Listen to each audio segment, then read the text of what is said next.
નમસ્કાર મિત્રો, હું છું કનાલા ધર્મેન્દ્ર. આત્મનિર્માણ એપમાં કાયદામાં હું આપ સર્વનું સ્વાગત કરું છું. આપણે લઈ રહ્યા છીએ હવે આજથી ક્રિમિનલ પ્રોસિજર કોડ 1973. મિત્રો, જેટલું તમને આઈપીસી રસપ્રદ લાગે કદાચ એટલું ક્રિમિનલ પ્રોસિજર કોડ રસપ્રદ નહીં લાગે, કારણ કે આ વિષયાત્મક અધિનિયમ નથી, એટલે એમાં ગુનો કઈ રીતે બને ને એનું ઉદાહરણ ને પછી એની સજા ને એવું ન આપવામાં આવેલું હોય. અહીંયા તમને પોલીસ તરીકે કેવી રીતે કાર્યવાહી કરવાની હોય, મેજિસ્ટ્રેટે કેવી રીતે કાર્યવાહી કરવાની હોય, કોને છે એ કઈ બાબતમાં કેવું ધ્યાન રાખવાનું હોય અને કોને કઈ બાબતના કેવા અધિકાર છે. એટલે આમ અધિકારાત્મક અને ક્રિયાત્મક અધિનિયમ હોવાના કારણે કદાચ તમને આ અધિનિયમમાં થોડું બિનરસપ્રદ લાગે, પણ આપણે એ રીતે લેશું કે તમારી રસ રુચિનો ભંગ ન થાય. ક્રિમિનલ પ્રોસિજર કોડ નો ઇતિહાસ જોઈએ તો આપ બધા જાણો છો કે આ મૂળ 1898માં વ્યવસ્થિત રીતે આવેલો કાયદો અને પછી 1973માં એમાં ફેરફાર થયો અને 74 થી આમ તો અમલમાં છે એ આવ્યો. સીઆરપીસી પહેલા જમ્મુ અને કાશ્મીરને લાગુ નહોતો પડતો, હવે જમ્મુ અને કાશ્મીરને પણ લાગુ પડે છે. પ્રકરણ નંબર 8, 10 અને 11 એ નાગાલેન્ડને લાગુ પડતા નથી, બાકી બધું જ બધાને લાગુ પડે છે. જમ્મુ કાશ્મીરની જેમ આપ બધા જાણો છો કે બીજા કેટલાક રાજ્યોને પણ કોઈક બાબતમાં વિશેષ દરજ્જો મળેલો છે. નાગાલેન્ડ એમાંનું એક છે અને એટલે એને પ્રકરણ નંબર 8, 10, 11 લાગુ પડતા નથી. અચ્છા, પ્રકરણ નંબર 8, 10, 11 છે શું અને શું કામ નાગાલેન્ડને લાગુ નથી પડતા, એ પ્રકરણ નંબર 8, 10, 11 આવે ત્યારે જ ચર્ચા કરીએ તો તમને વિશેષ રીતે યાદ રહેશે. અત્યારે માત્ર એટલું જ યાદ રાખો કે આદિવાસીની વસ્તી હોય અને સ્પેશિયલ દરજ્જો આપવામાં આવેલો હોય એમને આ ત્રણ પ્રકરણ લાગુ પાડવામાં આવતા નથી. આ બધા જાણો છો કે 1898માં આમ તો સીઆરપીસી છે એ અમલમાં આવ્યું ત્યારે કુલ 565 કલમ છે એ હતી. અત્યારે સીઆરપીસી જે છે એમાં 1973 થી ધરખમ ફેરફાર થયા અને 1974 થી લાગુ થયું. 484 કલમ હાલના સીઆરપીસી એટલે કે ક્રિમિનલ પ્રોસિજર કોડમાં અસ્તિત્વ ધરાવે છે. ગુનાની તપાસની કાર્યવાહી કેમ કરવી એના માટે ફોજદારી કાર્યવાહી રીતિ સંહિતા અથવા ફોજદારી કાર્યવાહી અધિનિયમ ગણાય છે. આમ તો 1838 થી આ કાયદો અમલમાં હતો. 98 થી એમાં વિશેષ થોડા ફેરફાર છે એ થયા. કાયદો એક્ઝેક્ટ ક્યારે ઘડાઈ ગયો તો એક્ઝેક્ટ ઘડાણો 25/1/1974 ના રોજ અમલમાં 1 એપ્રિલ 1974 થી આવ્યો. 37 પ્રકરણ, એમાં પ્રકરણ 21A એ ઉમેરાયેલું છે અને અત્યારે કુલ 484 એમાં કુલ કલમ છે એ અસ્તિત્વ ધરાવે છે. તો આપણે ચાલો હવે અભ્યાસ કરીએ એક પછી એક ક્રિમિનલ પ્રોસિજર કોડની બધી કલમનો. મિત્રો, ક્રિમિનલ પ્રોસિજર કોડ 1973 આમ તો ફોજદારી કાર્યરીતિ સંહિતા 1973 આ કાયદો અમલમાં આવ્યો ત્યારબાદ એક વાક્યનું આમુખ ગણવામાં આવ્યું છે. ઘણીવાર પરીક્ષામાં પૂછાય કે કયું વાક્ય ફોજદારી કાર્યરીતિ સંહિતાનું આમુખ ગણવામાં આવે છે, તો આ વાક્ય યાદ રાખી લેવાનું: ફોજદારી કાર્યરીતિને લગતો કાયદો એકત્રિત તથા સુધારતો અધિનિયમ. એટલે ફોજદારી કાર્યરીતિના ઘણા બધા અલગ અલગ પ્રકારના લોઝ હતા, એનું એકત્રીકરણ થયું અને એને છેલ્લે મેઇન સુધારો 1973માં આપ્યો. ત્યાર પછી આ વાક્ય જેનું આમુખ બન્યું કે ભાઈ આમાં વારંવાર ફેરફાર થઈ શકે છે. આમ ફોજદારી કાર્યરીતિ સંહિતા મેં તમને એમ કીધું એમ વિષયાત્મક અધિનિયમ નથી, પરંતુ મુખ્યત્વે પ્રક્રિયાત્મક અધિનિયમ છે, તેમજ અધિકાર સૂચક પણ છે. એટલે એમાં કયા મેજિસ્ટ્રેટને કેટલી સજા આપવાનો અધિકાર, કયા પોલીસ અધિકારીને શું સત્તા છે, એ ઉપરાંત કોઈ પણ પ્રોસિજર, દાખલા તરીકે એફઆઈઆર કઈ રીતે થાય, આ બધી જ પ્રક્રિયાઓ એમાં આપેલી છે. મેઇનલી છે એ પોલીસે કઈ રીતે કાર્યવાહી કરવાની એ બધું સ્પષ્ટ રીતે દર્શાવેલ છે. મેજિસ્ટ્રેટની કેટલીક કાર્યવાહીઓનો પણ ઉલ્લેખ છે. મિત્રો, આમ જોવા જઈએ તો કાયદાઓ તો ઘણા હતા પણ એમાં એકરૂપતા નહોતી. 1852માં ફેરફાર થયો, 1861માં ફેરફાર થયો, 65માં ફેરફાર થયો, 72માં ફેરફાર થયો.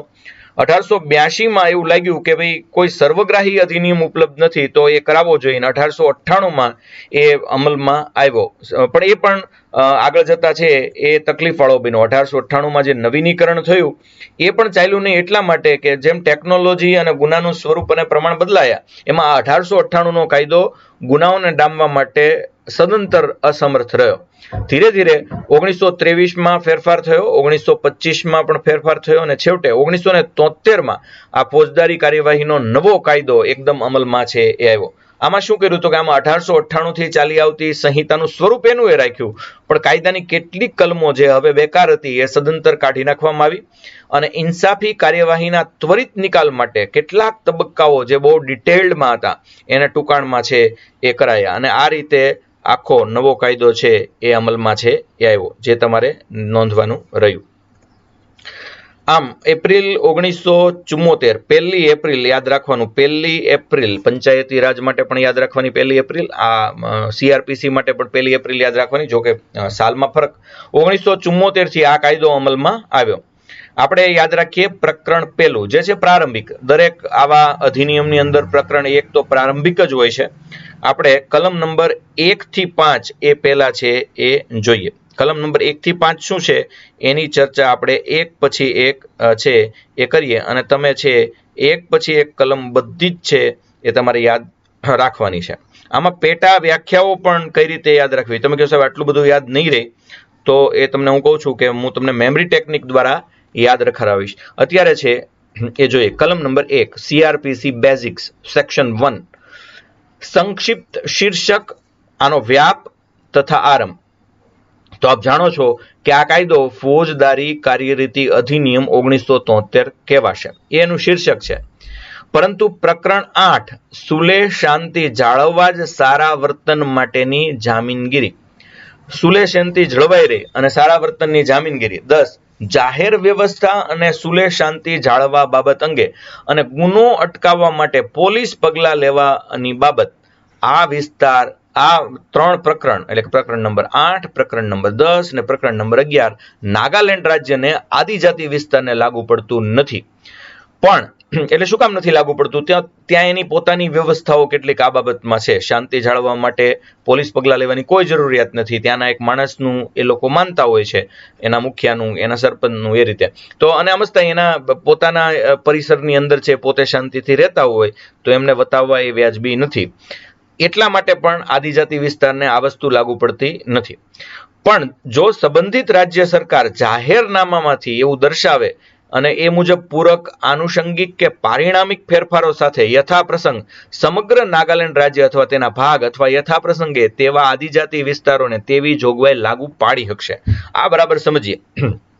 એવું લાગે કે સમગ્ર દેશ કોઈ ક્રાઇસિસમાં છે અથવા નાગાલેન્ડના સમગ્ર લોકોને આ વસ્તુ લાગુ પાડવાની જરૂરિયાત જણાય તો સરકાર જાહેરનામાથી એવું કરી શકશે. મતલબ નાગાલેન્ડ કંઈ દેશનો એવો ભાગ નથી કે જે દેશની અંદર જ ન ગણાય. જ્યારે સમગ્ર દેશને જે મુજબની જરૂરિયાત હોય તો એ નાગાલેન્ડે પણ એમ વર્તવું પડે.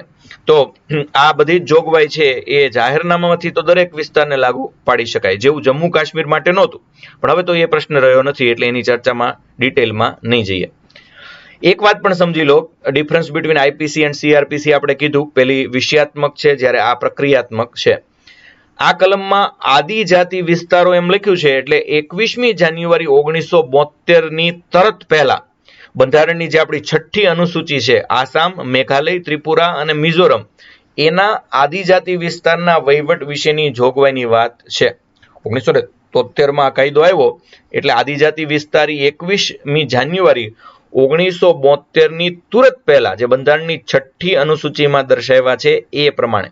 આ ઉપરાંત આપણા પરિચ્છેદ 20માં દર્શાવ્યા પ્રમાણે, અનુસૂચિ 6 પરિચ્છેદ 20માં દર્શાવ્યા પ્રમાણે શિલોંગ નગરપાલિકાની સ્થાનિક હદમાં હોય તે સિવાયના આસામના જનજાતિ વિસ્તારોમાં સમાવેશ થતો હોય એ પ્રદેશ આદિજાતિ વિસ્તાર ગણાશે. આ બધા જાણો છો કે 1974ની 1લી તારીખથી આ પ્રમાણે આદિજાતિ વિસ્તારો ગણાશે, કારણ કે આ કાયદો અમલમાં આવ્યો એટલે ત્યારથી આદિજાતિ વિસ્તાર છે એ ગણાય. ત્યારબાદ કલમ નંબર 2માં આવી. આમાં કલમ નંબર 2માં છે એ બધા જ પ્રકારની વ્યાખ્યાઓ છે. તો આ વ્યાખ્યાઓ કઈ રીતે યાદ રાખવી, પેલા છે એ વ્યાખ્યાઓ સમજી લઈએ. છેલ્લે જ્યારે આજનો લેક્ચર પૂરો થશે ત્યારે હું તમને છે બધી જ વ્યાખ્યાઓ છે એ યાદ રખાવરાવીશ. અહીંયા જુઓ, આ પેલું 2A લઈએ. 2A 2A શું છે? તો 2A છે એમાં જામીનપાત્ર અને બિનજામીનપાત્ર ગુનાની વાત છે. એટલે પેલા આમ તો જામીનપાત્ર ગુનો છે 2માં. તો જામીનપાત્ર ગુનો એટલે પ્રથમ પરિશિષ્ટમાં જેને જામીનપાત્ર ગુના તરીકે દર્શાવવામાં આવ્યો હોય એનું યાદી છે આખી. અને આમ જોવા જઈએ તો 2 વર્ષથી સામાન્ય રીતે 2 વર્ષથી ઓછી સજા હોય એને આપણે જામીનપાત્ર ગુનો ગણીએ છીએ, અને 2 વર્ષથી વધુ હોય એને બિનજામીનપાત્ર ગુનો ગણીએ છીએ મોટાભાગે. જે તે સમયે અમલમાં રહેલા કાયદાથી જે ગુનાને જામીનપાત્ર બનાવવામાં આવેલ હોય અને બિનજામીનપાત્ર ગુનો એટલે એ સિવાયનો બીજો કોઈ પણ ગુનો. યાદ રાખો, કલમ 2 માં જામીનપાત્ર ગુનો અને બિનજામીનપાત્ર ગુના વિશે જણાવેલ છે, અને બંને ગુનામાં જુદી જુદી કાર્યરીતિ લાગુ પડે છે. 2 ગુનાની અલગ અલગ કાર્ય પદ્ધતિ છે, એ પણ તમે જાણો છો, ન જાણતા હો તો જાણી લો, અને આમાં એની કઈ રીતે કાર્યવાહી કરવાની એ પણ આવશે. આમ જોઈએ તો જામીનપાત્ર ગુનો એટલે એવો ગુનો કે જેના માટે આરોપીની ધરપકડ થાય તો પોતાના અધિકારની રૂએ તે જામીન પર છૂટવા માંગણી તો કરી શકે. આમ જામીન આપી છૂટનાર આરોપી તે જામીન ખતમાં જણાવ્યા પ્રમાણે જે તે સ્થળે સમયે જવાબ આપવા હાજર રહેવા બંધાય છે. જો જામીનપાત્ર ગુનો હોય એટલે જે પકડાયેલ વ્યક્તિ છે આરોપી એ જામીન ખતમાં જણાવ્યા પ્રમાણે જે તે સ્થળે સમયે હાજર રહેશે અને જવાબ આપશે એ માટે બંધાયેલો હોય છે. એ ગામ નથી છોડી શકતો, અને એવી ઘણી બધી શરતો હોય છે, એમાં પણ આપણે પછી જઈશું. જ્યારે જામીન લાયક ગુનામાં જો જામીનની રકમ વધારે પડતી હોય તો એ સામે તે રકમ ઘટાડવા માટે સેશન્સ અદાલત કે હાઈકોર્ટમાં અરજી થઈ શકે છે. આ જામીન લાયક ગુનામાંની એક ખાસિયત નોંધી લો મિત્રો. જામીનની રકમ કઈ રીતે નક્કી થાય છે? તો અહીંયા લખ્યું છે કે જામીનની રકમ આરોપીએ કરેલ ગુનાની ગંભીરતા તો ખરી, પણ આરોપી ભરી શકે એટલા પૈસા હોવા જોઈએ. તો ટૂંકમાં વ્યક્તિની સામાજિક સ્થિતિ પર પણ જામીન આધાર રાખે છે. આ બહુ મહત્વની વાત છે કે ભારતીય કાયદો છે એવો કોઈને દંડ કરતો જ નથી કે જે ભરી જ ન શકે અને એના કારણે એને વધુ સજા ભોગવવી પડે. તો વ્યક્તિની સામાજિક સ્થિતિ છે એ જામીનપાત્ર ગુનામાં ધ્યાનમાં લેવાય છે. ઘણી વખત પરીક્ષામાં આ પ્રશ્ન પૂછાય છે કે નીચેનામાંથી કઈ બાબત જામીનપાત્ર ગુનામાં ધ્યાનમાં લેવાય છે? તો આપણે સામાન્ય રીતે માનીએ કે બધાને સરખો જ કાયદો લાગુ પડતો હોય તો સામાજિક સ્થિતિ ધ્યાને લેવાવી જોઈએ નહીં, પણ એ ભરી જ ન શકે એટલી રકમ જો આપી દો તો એનો શું ફાયદો? એટલા માટે સામાજિક સ્થિતિ પર આધાર રાખે છે, એ તમે બરાબર સમજી લેજો. બિનજામીનપાત્ર ગુનો એટલે ગંભીર પ્રકારનો ગુનો. એવું નથી હોતું કે બિનજામીનપાત્ર ગુનામાં આરોપીને મુક્ત જ ન કરી શકાય, એવો કોઈ નિયમ નથી, પણ એમાં ગુનેગાર છે એવી માંગણી કરી શકતો નથી. એને છોડવો કે નહીં એ અદાલતની મુનસફીની સત્તા પર આધાર રાખે છે. વકીલ કે કોઈ અરજી કરે તો એ અદાલતની મુનસફી પર આધાર રાખે છે. તો આ હતું 2A ની અંદર જામીનપાત્ર ગુનાની વાત છે એ કરવામાં આવી. હવે જોઈએ 2B. એમાં તોહમત હોય છે. અચ્છા, તોહમત એટલે શું? તોહમત એટલે ગુનેગાર માથે મૂકવામાં આવેલા આરોપ. તોહમતમાં જ્યારે એક કરતા વધુ મથાળાનું બનેલું હોય ત્યારે તોહમતમાં તેમાંના કોઈ પણ એક મથાળાનો સમાવેશ થાય છે. આમ જોઈને તોહમત એટલે કેસની નોંધ. કેસની કઈ રીતે તમે FIR કરો છો એ જ તોહમત છે એ કહેવાય. હવે એમાં બધી કલમ લગાડીને આખું આરોપનામું તૈયાર કરવામાં આવ્યું અને આરોપનામું કે તોહમતનામું કહેવાય છે. પણ એમાં ઉપરનું મથાળું છે એ મુખ્ય ગુનાનું અથવા કોઈ પણ એક છે એ મોટા ભાગે હોય છે, એને તોહમત છે એ કહેવાય. ત્યાર પછી હવે આપણે જોઈએ 2C. 2C શું છે? તો કે જેને નિગૃહણીય ગુનો અથવા કોગ્નિઝેબલ ગુનો અથવા પોલીસ અધિકારનો ગુનો. એટલે આમ જોવા જઈએ ને તો નિગૃહણીય ગુનો અથવા કોગ્નિઝેબલ ગુનો અથવા પોલીસ અધિકારનો ગુનો આ એવો ગુનો છે કે જેમાં વગર વોરંટે પણ ધરપકડ કરી શકાય. જેમાં કલમ 154 મુજબ FIR ની નોંધ કરવામાં આવે એને પણ નિગૃહણીય ગુનો છે કહેવામાં આવે છે. એટલે એવો ગુનો કે જેમાં પ્રથમ અનુસૂચિ મુજબ અથવા અમલમાં રહેલ કાનૂન મુજબ પોલીસ અધિકારી વિના વોરંટે ધરપકડ કરી શકે.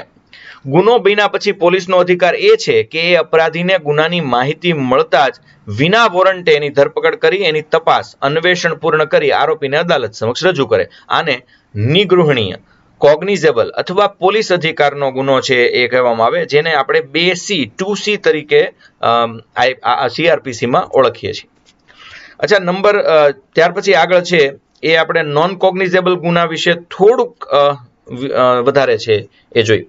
કોગ્નિઝેબલ જોયું છે, હારોહાર નોન કોગ્નિઝેબલ પણ જોઈ લઈએ. જો કે એ 2L છે એટલે હારોહાર જોઈ લઈએ કે કેમ કરીએ. 2L, ઓકે, 2L યાદ રાખો, અત્યારે લઈ જ લઈએ. નોન કોગ્નિઝેબલ ગુનો નિગૃહણીય ગુનો પોલીસ અધિકાર બહારનો ગુનો ગણાય. એમાં હળવા ગુના છે એ હોય, વગર વોરંટે ધરપકડ પણ ન થાય અથવા અદાલતના હુકમ વગર એમાં તપાસ પણ ન થાય. FIR એમાં ન નોંધવાની હોય. 155 મુજબ એનસી રજિસ્ટરમાં છે એ સ્પેશિયલ પ્રકારના રજિસ્ટરમાં નોંધ થાય. અચ્છા, એનસી રજિસ્ટર એટલે શું? તો સ્વાભાવિક રીતે નોન કોગ્નિઝેબલ રજિસ્ટર, અને પછી એમાં તમને ખબર છે કે એ રજિસ્ટરના આધારે જ પોલીસ પોતે જ ફરિયાદી છે એ ગણાય છે. એ 2L છે, પણ નોન કોગ્નિઝેબલ ને કોગ્નિઝેબલ સાથે લેવાય તો બધું યાદ રહે, એટલા માટે મેં અહીંયા લઈ લીધું છે. ત્યાર પછી 2D ફરિયાદ. ફરિયાદ એટલે જાણીતી કે અજાણી કોઈ વ્યક્તિએ કોઈ ગુનો કર્યો છે એવી મેજિસ્ટ્રેટને આ સંહિતા અન્વયે તે પગલાં લે તે માટે કરવામાં આવેલ કોઈ મૌખિક અથવા લેખિત આરોપ. પરંતુ એમાં પોલીસ અહેવાલ ફરિયાદ ગણાતી નથી, કારણ કે ફરિયાદ તો ફરિયાદી કરે, પોલીસ ન કરે. અચ્છા, ફરિયાદ અદાલતમાં મેજિસ્ટ્રેટ સમક્ષ થાય ને એને ફરિયાદ કહેવાય. હું થોડીક સમજૂતી આપું. કોઈ ગુનામાં પોલીસ તપાસ પછી તે ગુનો પોલીસ અધિકાર બહારનો ગુનો હોય, જો પોલીસ અધિકારનો ગુનો હોય તો ફરિયાદી જ ફરિયાદ કરશે, પણ પોલીસ અધિકાર બહારનો ગુનો હોય તો ત્યારે તે કેસમાં પોલીસ અધિકારીએ કરેલો રિપોર્ટ એ જ ફરિયાદ ગણાય અને પોલીસ અધિકારી જ ફરિયાદી ગણાય. એ આપણે હમણાં જોયું. તો ફરિયાદ જાણીતા કે અજાણ્યા ગમે તે સામે થઈ શકે. સજીવમાં બધા સામે એ કેસ છે એ થઈ શકે, એટલે એક દીપડા સામે કે સિંહ સામે કેસ થઈ શકે નહીં, થયેલા છે. ફરિયાદ લેખિત પણ હોઈ શકે, મૌખિક પણ હોઈ શકે, ફરિયાદ ગમે તે ભાષામાં થઈ શકે. અદાલતે ટ્રાન્સલેટર દ્વારા અથવા પોલીસે હાવભાવ દ્વારા પણ ફરિયાદ નોંધવી પડે. દાખલા તરીકે તમે ગુજરાતી છો પોલીસ, અને તમારે એક તામિલનાડુ નો વ્યક્તિ ગુજરાતમાં કામ કરવા માટે આવ્યો છે અને આવીને ફરિયાદ નોંધાવે છે. તમે તેની ભાષા જાણતા નથી તો તમે ઓલો કે ઈલે ને તમે કે જાવ દે નથી સમજાતું, એવું ન હાલે. તમારે ફરિયાદ તો લેવી જ પડે. તો કઈ રીતે લેશો? આઈધર યુ યુઝ ટ્રાન્સલેટર અથવા એના હાવભાવ દ્વારા પણ એની ફરિયાદ છે લખો. તમે કે એમાં કાચું કપાય તો એમાં કાચું કપાતું હશે તો અદાલત છે એ પાકું કરશે. અદાલતમાં તો પછી ટ્રાન્સલેટર આવશે, પણ તમારે ફરિયાદ તો નોંધવી જ પડે. તમે કહો સાહેબ 0 FIR એ આ જ કહેવાય? નહીં, 0 FIR આ ન કહેવાય. હું કોઈ અલગ વિસ્તારમાં હોઉં ને મારે અલગ વિસ્તારની ફરિયાદ નોંધાવવી હોય તો હું ગમે તે વિસ્તારમાં ફરિયાદ નોંધાવું તો એ 0 રજિસ્ટરમાં નોંધાશે ને 0 FIR કહેવાશે. અને પછી એ ફરિયાદ આખી ટ્રાન્સફર જે તે વિસ્તારનો ગુનો હોય ત્યાં થાય, એને 0 FIR છે એ કહેવાય. આ તમારા જ્ઞાન માટે કદાચ ક્યારેક પૂછાય છે. ત્યારબાદ હવે આપણે જોઈ લઈ ફરિયાદના જરૂરી તત્વો. તો ફરિયાદ કાં તો લેખિત કાં તો મૌખિક એવી હોય તો જ ફરિયાદ છે એ ગણવાની છે. ફરિયાદ છે એ મેજિસ્ટ્રેટને કરવામાં આવી હોવી જોઈએ. ફરિયાદમાં કોઈ ગુનો બનવા પામ્યો છે એવી હકીકત તો બહાર આવી જ જોઈએ. તમે ફરિયાદ કરો કહો કે ગુનો હું, તો કે એવું કંઈ ખાસ કર્યું નથી પણ આમ ગમે ત્યારે મને કંઈક કરશે. તો એનું કારણ શું? એવું શું કામ લાગ્યું? તો કે બસ મને મારા મનથી એવું લાગ્યું, તો એ ફરિયાદ ન ગણાય, કારણ કે આમાં કઈ ગુનો બનવા પામ્યો છે એવી હકીકત કે ઈરાદો કઈ બહાર આવતું નથી. ફરિયાદ ભારતીય ફોજદારી ધારાની કલમ 11 મુજબ વ્યક્તિ શબ્દની વ્યાખ્યામાં જણાવેલ દરેક વ્યક્તિ સામે સમાવિષ્ટ છે. એટલે તો ક્યાંક અમુક બાબતમાં સંસ્થા પણ વ્યક્તિ છે તો એની સામે ફરિયાદ થઈ શકે. જે મિલકત ધરાવે છે બધા વ્યક્તિ, મૂર્તિ જેની ઉપર મિલકત છે એની સામે પણ ફરિયાદ થઈ શકે, અને સજીવો સામે પણ ફરિયાદ થઈ શકે. ગર્ભસ્થ શિશુ પણ વ્યક્તિ ગણાય. તો આ રીતે કોઈ પણ વ્યક્તિ સામે છે એ ફરિયાદ થઈ શકે. ત્યારબાદ 2F આપણે જેને હાઈકોર્ટ કહીએ છીએ એ હાઈકોર્ટ, રાજ્યની ઉચ્ચ અદાલત, જેમાં સુપ્રીમ કોર્ટનો પણ સમાવેશ આમાં જ થઈ જાય. કોઈ પણ રાજ્યના સંબંધમાં એ રાજ્ય માટેની હાઈકોર્ટ એ ઉચ્ચ અદાલત એટલે 2E ગણાશે. રાજ્ય માટેની હાઈકોર્ટની હુકુમત કાયદાથી જેને લગાડવામાં આવી હોય તે રાજ્ય ક્ષેત્રના સંબંધમાં તે ઉચ્ચ ન્યાયાલય. એટલે માનો કે જે તે રાજ્ય હોય તો એનું હાઈકોર્ટ, બીજી કોઈ કેન્દ્રીય સંઘ રાજ્ય ક્ષેત્રના સંબંધમાં એ સુપ્રીમ કોર્ટ, અને એ સિવાય રાજ્ય ક્ષેત્ર માટે ફોજદારી અપીલ માટે સૌથી ઉપલું ન્યાયાલય. રાજ્યો માટે હાઈકોર્ટ, દેશ માટે સુપ્રીમ કોર્ટ. ત્યારબાદ 2F એટલે ભારત. એટલે ભારત એટલે આ અધિનિયમ લાગુ પડતો હોય એ બધા રાજ્યો ક્ષેત્રો, એટલે હવે તો બધું જ આખું ભારત જ આવી ગયું. પછી ત્યાર બધી 2G એટલે તપાસ. તપાસ એટલે આ અધિનિયમ હેઠળ કોઈ મેજિસ્ટ્રેટ અથવા અદાલતે ચલાવેલી ઇન્સાફી કાર્યવાહી સિવાયની પ્રત્યેક તપાસ. જો તપાસ એટલે અદાલતે જે ઇન્સાફી કાર્યવાહી કરી એટલે કોર્ટમાં કેસ લડાતો હોય એ સિવાયની પ્રત્યેક તપાસ છે એને તપાસ છે કહેવામાં આવે છે. પોલીસ તપાસ જોઈએ. જો તપાસ અદાલત કરાવરાવી શકે, તપાસ કરે એ પોલીસ પણ કરી શકે અથવા કોર્ટ પણ કરી શકે, પણ કોર્ટમાં ચાલતી ઇન્સાફી કાર્યવાહી એ તપાસ નથી. પોલીસ તપાસમાં કોઈ પણ પોલીસ અધિકારી અથવા મેજિસ્ટ્રેટ સિવાય કોઈ પણ વ્યક્તિ કે જેને આ અંગે મેજિસ્ટ્રેટે અધિકાર આપેલો હોય તેણે પુરાવો એકત્રિત કરવા માટે આ અધિનિયમ અન્વયે કરેલી તમામ કાર્યવાહીનો સમાવેશ થાય છે. પોલીસ તપાસ એ પુરાવા માટે પોલીસ અધિકારી અથવા મેજિસ્ટ્રેટ કે જેને મેજિસ્ટ્રેટે અધિકાર આપ્યો હોય છે. આમ તો પોલીસ અધિકારી અથવા કોઈ પણ વ્યક્તિ મેજિસ્ટ્રેટ સિવાય, મેજિસ્ટ્રેટની તપાસ એ ઉપરની 7 નંબરની તપાસ છે.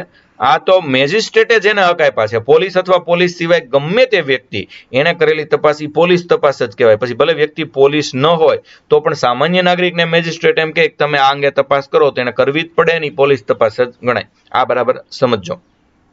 ત્યારબાદ 2I ન્યાયિક કાર્યવાહી. ન્યાયિક કાર્યવાહીમાં કાનૂનથી સોગંદ પર પુરાવો લેવાયો હોય અથવા લઈ શકાય એવી કાર્યવાહી. ન્યાયિક કાર્યવાહી, ઇન્સાફી કાર્યવાહી, બધી જ કાર્યવાહી ઇન્સાફી કાર્યવાહી તો હોય જ, પણ ન્યાયિક કાર્યવાહી બધી ન કહેવાય. ન્યાયિક કાર્યવાહી એટલે હું, જેમાં સોગંદથી પુરાવો લેવાયો અથવા પુરાવો લઈ શકાય એવી કાર્યવાહી છે ને એને ન્યાયિક કાર્યવાહી છે એ કહેવાય. ત્યારબાદ આપણે 2J સ્થાનિક હકુમત કોને કહેશો? તો કોઈ પણ અદાલતને જે વિસ્તાર માટે સત્તા આપવામાં આવી હોય એ ત્યાંની સ્થાનિક હકુમત કહેવાય. દાખલા તરીકે સ્થાનિક હકુમત એટલે કોઈ અદાલત કે મેજિસ્ટ્રેટના સંદર્ભમાં સ્થાનિક વિસ્તાર કે જેમાં આ સંહિતા હેઠળની તમામ કે તે પૈકી કોઈ સત્તાનો ઉપયોગ અદાલત અથવા મેજિસ્ટ્રેટ કરી શકે અથવા રાજ્ય સરકારના જાહેરનામા દ્વારા નક્કી કરે તે પ્રમાણે સમગ્ર રાજ્ય અથવા રાજ્યના કોઈ ભાગનો સમાવેશ આવા સ્થાનિક વિસ્તારમાં થઈ શકે.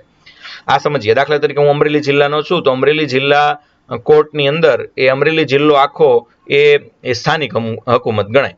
એ વિસ્તારની અદાલતના જજની સ્થાનિક હકુમત છે એ કહેવાય. એ મેજિસ્ટ્રેટની સ્થાનિક હકુમત છે એ ગણવામાં આવે. અથવા ક્યારેક જાહેરનામામાંથી નક્કી કરવામાં આવે કે આ વિભાગ વધારવા અથવા ઘટાડવામાં આવશે તો ત્યારે એમ છે એ સમજવાનું રહે.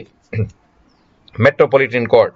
આમ તો જ્યાં 10 લાખથી વધારે વસ્તી હોય એ શહેરમાં આવી સ્પેશિયલ કોર્ટ હોય જેને આપણે મેટ્રોપોલિટન કોર્ટ કહીએ છીએ. 2K મેટ્રોપોલિટન વિસ્તાર એટલે કલમ 4 અન્વયે મેટ્રોપોલિટન વિસ્તાર તરીકે જાહેર થયેલો અથવા જાહેર ગણાતો વિસ્તાર. આમ તો મેં તમને કીધું એમ 10 લાખની વસ્તી હોય તો એને આપણે મેટ્રોપોલિટન વિસ્તાર અને મેટ્રોપોલિટન મેજિસ્ટ્રેટની અદાલત ત્યાં હોય છે એવી રીતે ગણીએ છીએ. ત્યારબાદ આપણે છે એ હવે છે એ જાહેરનામું જોઈએ, પણ એ પહેલા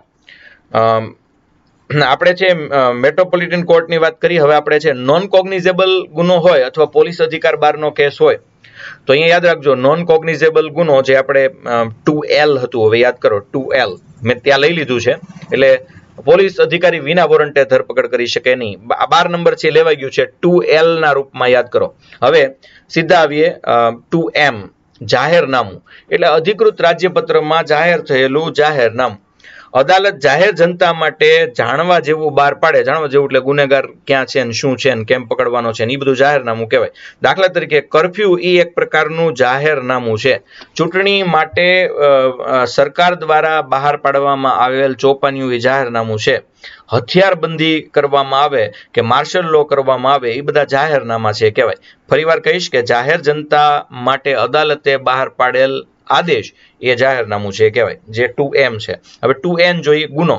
ગુનો એટલે જે તે સમયે અમલમાં હોય એવા કાયદાથી શિક્ષાપાત્ર બનાવવામાં આવેલું કોઈ કૃત્ય. હું કોઈ કામ કરું છું જે IPC મુજબ ગુનો ગણાય છે, અથવા હું કોઈ કામ નથી કરતો, કાર્યલોપ કરું છું, એ પણ IPC મુજબ છે એ ગુનો ગણાતો હોય તો એ ગણાય. કોઈ પણ વ્યક્તિ ઈરાદાપૂર્વક કાંઈ પણ એવું કરે, વ્યથા શારીરિક માનસિક પહોંચાડે અને શિક્ષાને પાત્ર ઠરે એવું કૃત્ય અથવા એ કૃત્ય લોપ એ અનધિકૃત પ્રવેશ અધિનિયમ 1871ની કલમ 20 મુજબ આપણે એમાં ફરિયાદ કરી શકીએ. એ બધા જ ગુના ગણાય. ત્યાર પછી પોલીસ સ્ટેશનનો ઇન્ચાર્જ ઓફિસર જે 2O માં સમાવિષ્ટ છે. પોલીસ સ્ટેશનના ઇન્ચાર્જ અધિકારીમાં પોલીસ સ્ટેશને હાજર ન હોય અથવા માંદગી અથવા અન્ય કોઈ કારણસર પોતાની ફરજ નિભાવી શકે તેમ ન હોય તો તે જે અધિકારી માંદો છે એનાથી તુરત જ નીચેના પરંતુ કોન્સ્ટેબલથી ઉપરના દરજ્જાનો પોલીસ અધિકારી અથવા રાજ્ય સરકારે જે પ્રમાણે નિર્દેશ કર્યો હોય ને જે પ્રમાણે હાજર હોય તેવા અન્ય કોઈ પોલીસ અધિકારીનો સમાવેશ થાય છે. યાદ રાખો કે પોલીસ સ્ટેશનનો ઇન્ચાર્જ ઓફિસર એ નક્કી કઈ રીતે થાય તો કેસની સંખ્યાના આધારે એ આ પોલીસ અધિકારી છે ઇન્ચાર્જ ઓફિસર નક્કી થતો હોય છે. વાર્ષિક 200થી ઓછા કેસ હોય તો PSI પોલીસ સ્ટેશનના ઇન્ચાર્જ અધિકારી હોય અને 200 કરતા વધારે કેસ હોય તો PI પોલીસ સ્ટેશનના ઇન્ચાર્જ અધિકારી હોય.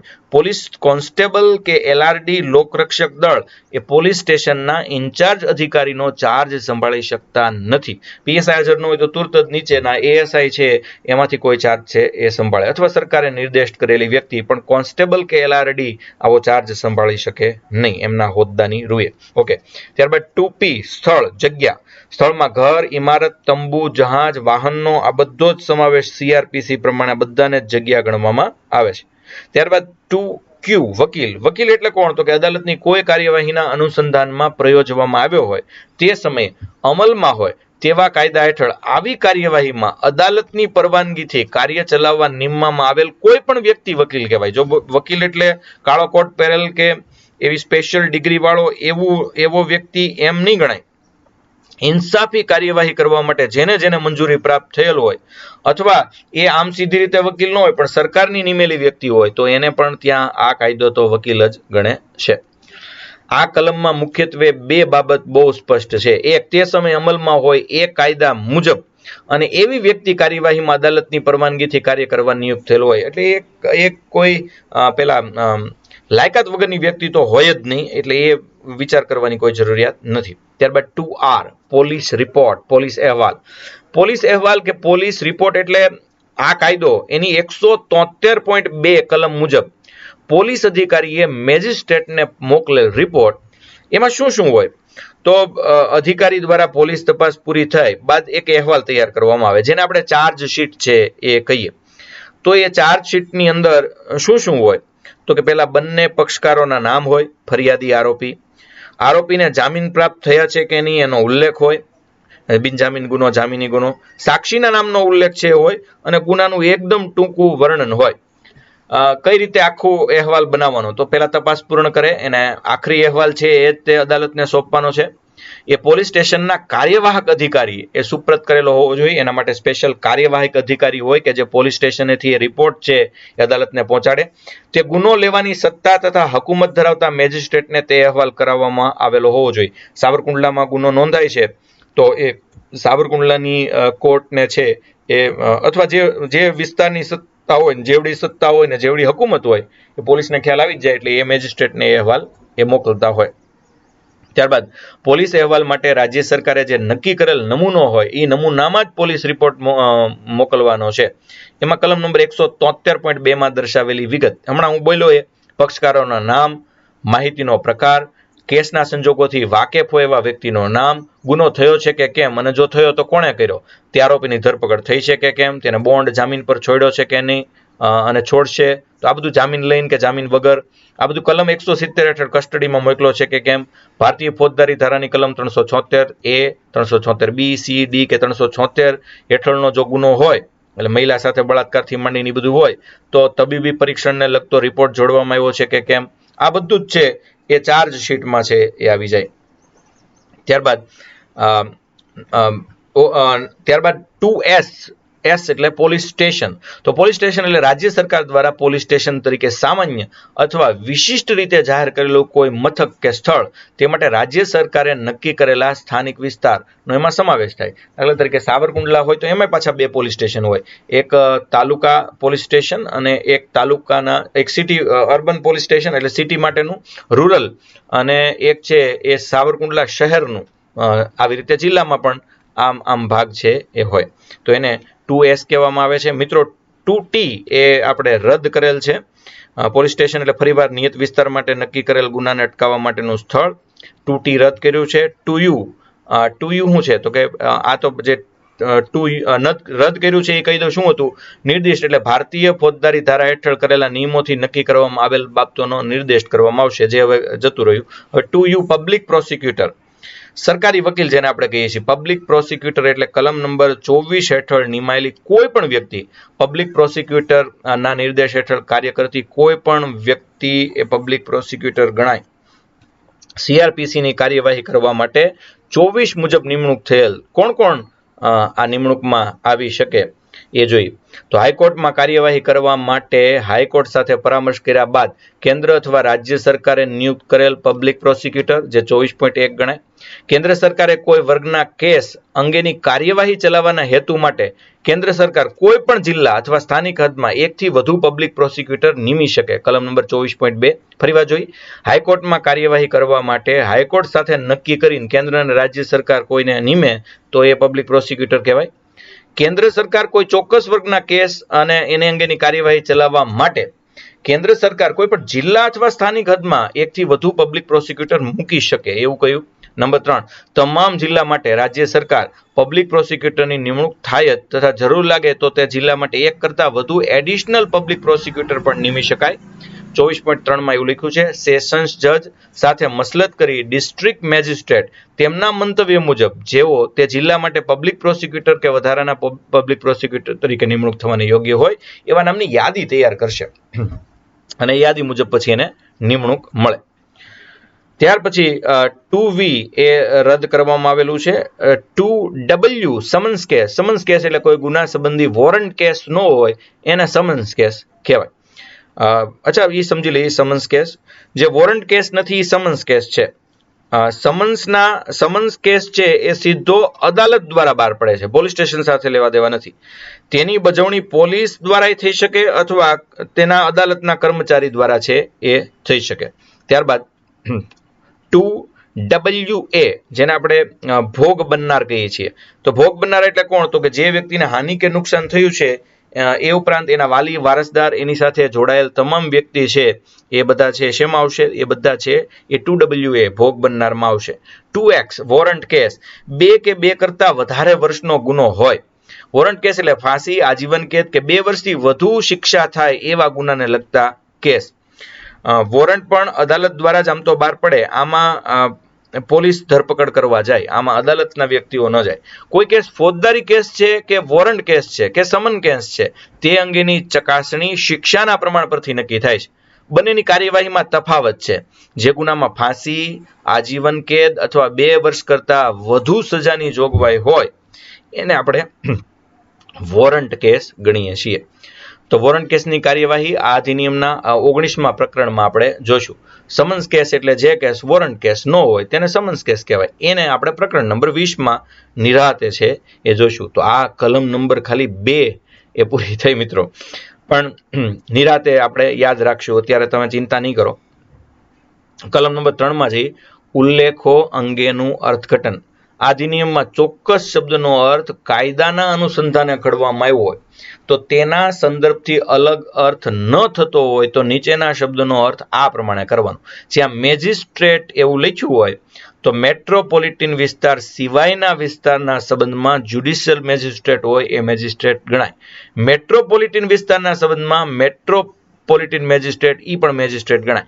મેટ્રોપોલિટન વિસ્તારના સિવાય વિસ્તાર અંગે બીજા વર્ગના મેજિસ્ટ્રેટનો કોઈ ઉલ્લેખનો અર્થ બીજા વર્ગના જ્યુડિશિયલ મેટ્રોપોલિટન વિસ્તારના સંબંધમાં જ્યારે બીજા વર્ગના મેજિસ્ટ્રેટના કોઈ ઉલ્લેખનો અર્થ મેટ્રોપોલિટન મેજિસ્ટ્રેટનો ઉલ્લેખ છે એમ સમજવાનું. આ બધું ટફ લાગશે અત્યારે, એમ થાય કે આ શું છે, પણ જ્યારે હું કોર્ટનું માળખું લઈશ એકવાર એટલે બધું જ તમને વ્યવસ્થિત સમજાઈ જશે. છતાં પણ કંઈ પ્રશ્ન રહેતા હોય તો આઈ એમ હેપી ટુ હેલ્પ.